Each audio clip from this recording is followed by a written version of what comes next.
The cabin air filter in 2016-2020 Chevy Camaros is crucial for trapping dust, pollen, and pollutants, improving air quality inside the vehicle. The filter is typically located behind the glove box on the passenger side of the vehicle. First, park the vehicle on a level surface and turn off the engine. Open the glove box, remove its contents, and depress the glove box stops to fully lower it.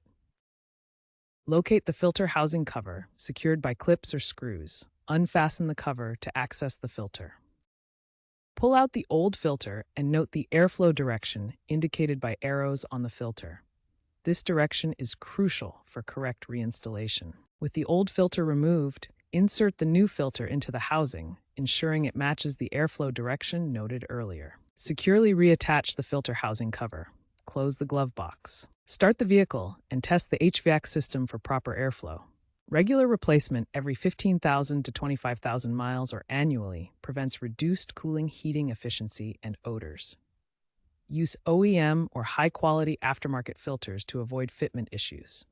DIY tutorials on platforms like YouTube have surged, indicating increased consumer engagement in maintenance.